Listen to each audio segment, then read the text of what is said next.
저는 많은 환자들이 여러 증상들을 호소할 때는 제일 먼저 치료하는 것이 입니다. 그래서 여러 가지 온갖 증상들이 있는데 기존의 진단 방법, 즉 질병을 진단하는 방식으로 MRI를 찍거나 각종 피검사에도 나오지 않는 경우. 네, 안녕하세요. 웰케어 클리닉의 김경철 원장입니다. 그동안 김경철의 미래의학 TV에서 굉장히 많은 기능의학 관련된 영상들이 파편적으로 많이 나갔어요. 오늘은 통합적으로 기능의학이 무엇일까?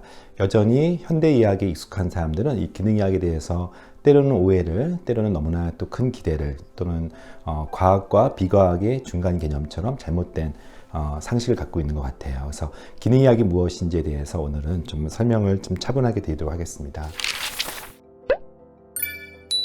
기능의학에 대해서 이제 가장 정의를 잘 내리신 대표적인 박사님 중에 제콥 코른베르그라는 내과 의사가 기능의학 책에 다음과 같이 서술을 했습니다. 우리가 4R이라고 해요. 네 가지 R로 시작되는 걸 한번 제가 말씀드려 볼게요.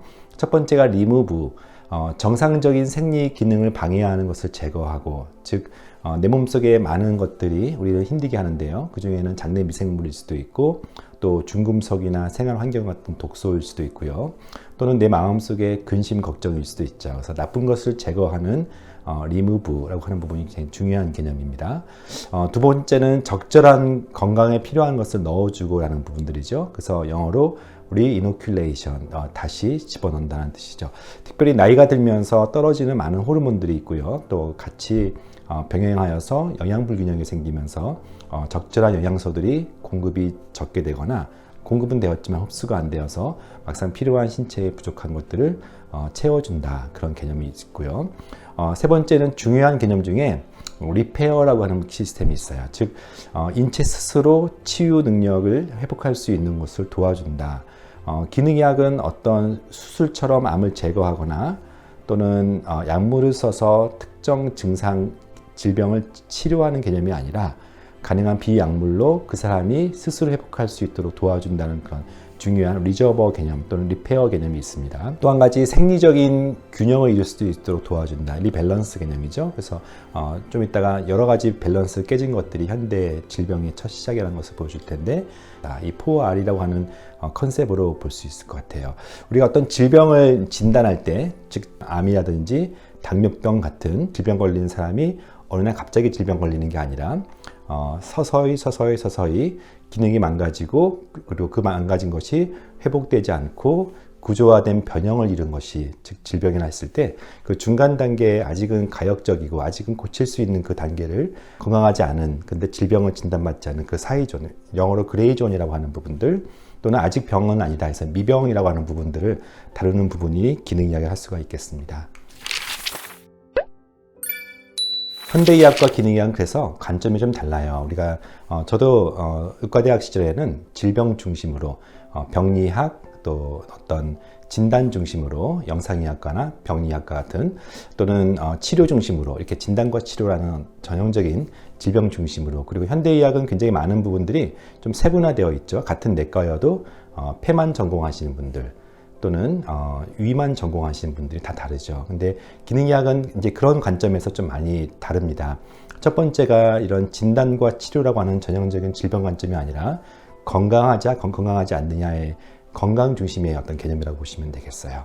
또 한 가지 좀 전에 말씀드린 것처럼 이 몸이라는 것은, 또는 질병이라는 것은, 그 중간 단계라는 것은 분리가 되지 않고 다 통합된다는 것이 굉장히 중요하죠. 최근에 장이 안 좋으면 뇌가 나빠진다. 브레인, 것, 엑시스라고 하는 뇌, 장, 축이라고 하는 부분들을 들어보셨나요? 예전에는 소화 안 되는 것만 포커스를 맞춰서 그쪽 소화기 장애만 치료를 했었는데, 지금은 좀 더 소화기 장애를 치료하기 위해서는 뇌가 치료가 돼야 되고, 또 뇌가 치료되기 위해서는 역시 장내 미생물이 좋아져야 된다는 그런 연결, 하이퍼 커넥티비티라고 하는 이런 부분들을 강조하고 통합적으로 치료하는 게 많이 다르다고 할 수가 있겠습니다. 치료 중심이 아니라 그래서 예방하고 다시 기능을 환원시키는 쪽으로 하는 관점이 많이 다르다고 할 수가 있겠죠.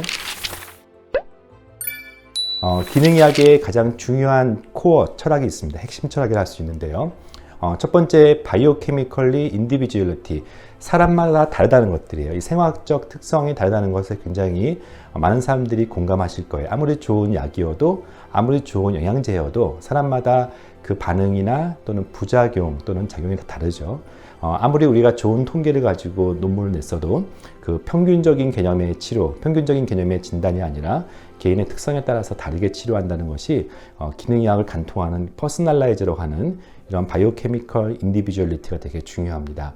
말씀했던 것처럼 질병 중심이 아니라, 그래서 병이 나았다는 그런 개념보다는 그 환자가 온전하게 회복되었는지, 그래서 페이션트 센터라는 표현을 쓰는데 진단명을 붙인 그 질병이 없어지는 것에 관점을 두지 않고 질병을 가지고 있는 그 환자가 온전하게 회복되었는지를 더 관심이 많습니다. 즉 단순히 질병이 없는 단계가 아니라 건강을 최적화된 상태로 유지한다는 것을 좀 더 목표로 두고 있다. 그래서 파지티브 바이탈리티라는 표현도 씁니다. 중요한 부분 중에 생명 활동은, 생체 활동은 신체 내외, 그래서 체내 역동성에 의해서 유지된다? 이게 무슨 말일까요? 인체의 몸이라는 것은 여러 가지 환경적인 요인에서 끊임없이 영향받을 수 있고, 또 거꾸로 인체가 역시 주변 환경을 이제 컨트롤할 수가 있는 거죠. 그래서 이렇게 생리 활동에 이스터나 인터나, 안과 밖이 서로 연결되어 있고 영향을 준다는 관점에서 바라보는 학문이기도 합니다. 생리적 요소들을 연결되고 각각의 기관 계통들이 조화를 이루면서 기능을 유지하게 되는 이런 인체의 상호 연결성, 웹라이크 인터커넥션이라는 표현을 쓰고요.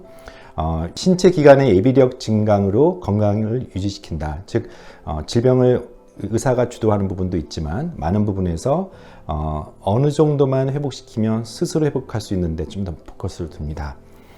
중요한 관점 중에 하나가 기능의학은 Science Based Profession, 즉 과학을 기반으로 합니다. 아마 저희 진료실에 오셨던 많은 환자들이 처음 들어보긴 하지만 언젠가 한번 들어봤을 만한 여러 가지 생리학적 내용들, 또는 영양학적인 부분들, 호르몬이라는 부분들, 제 구독자 중에 의사들도 많이 계신 것 같은데 제가 의과대학 때 배웠던 많은 그런 지식들이 사실은 사용되고 활용되는 것이 기능의학이라고 할 수가 있겠습니다. 또 한 가지 중요한 불균형에 대해서 말씀드리는데, 이 불균형을 회복시키는 것이 기능의학의 중요한 철학이라 할 수 있겠습니다. 첫 번째가 이제 호르몬의 그런 균형이 중요하고요. 또 신경 전달 물질의 균형, 이런 어떤 호르몬의 균형이 되게 중요한데요. 예를 들면은 우리를 흥분시키게 하는 그런 노에피네프린, 도파민이 너무 많아도 문제죠.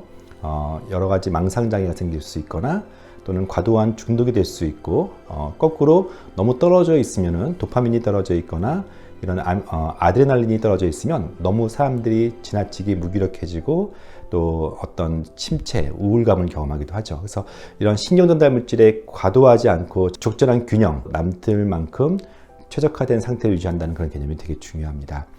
미토콘드리아라고 하는 부분을 우리가 많이 강조하고 있는데 과도한 미토콘드리아 활성, 그것이 이제는 산화 손상을 일으키게 되는 것들이죠. 그래서 적절하게 엔티옥시던트와 프로옥시던트가 적절하게 균형 잡는 것이 되게 중요한 개념이기 때문에 무조건 많은 영양제를 먹는 게 중요하지 않고 조화가 되게 중요하다.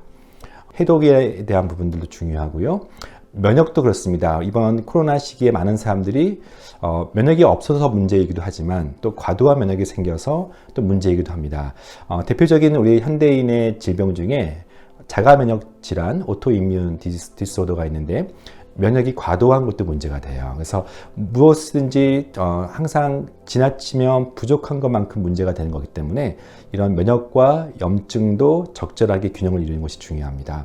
소화, 흡수, 장내 미생물의 불균형, 우리가 아무리 강조해도 지나치지 않는 부분들이죠. 소화, 흡수 가장 중요하고, 저는 많은 환자들이 여러 증상들을 호소할 때는 제일 먼저 치료하는 것이 위와 장입니다. 그래서 위와 장이 적절하게 균형을 이루는 것도 중요합니다.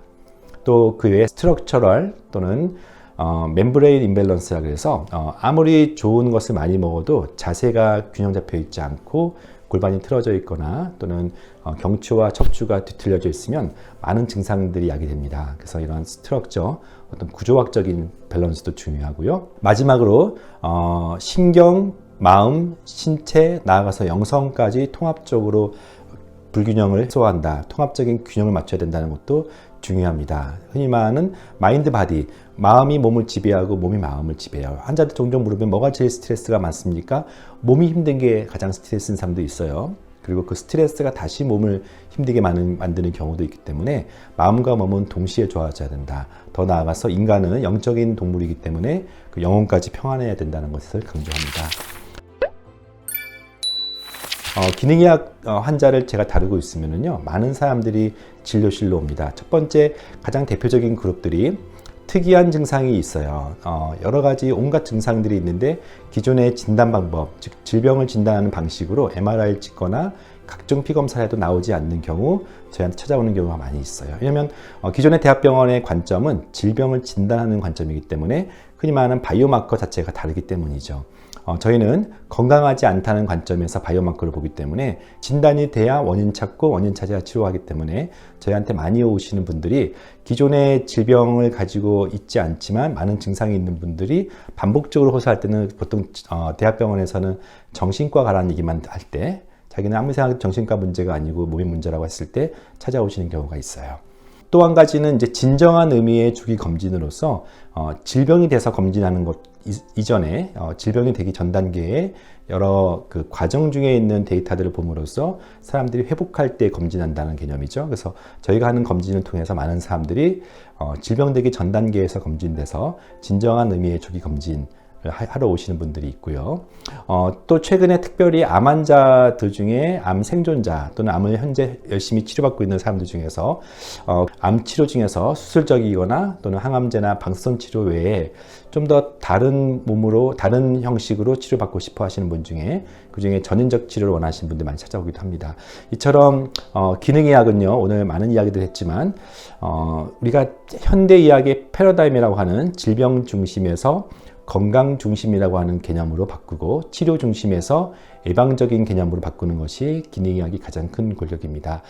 기능의학이란 무엇인가라는 오늘 주제를 통하여서 여러분들이 좀 더 이 낯설지만 사실은 많은 사람들이 필요로 했던 이 주제에 대해서 공감해 주시고 함께 해주시면 더 좋은 영상을 통해서 하나하나 말씀드리도록 하겠습니다. 감사합니다.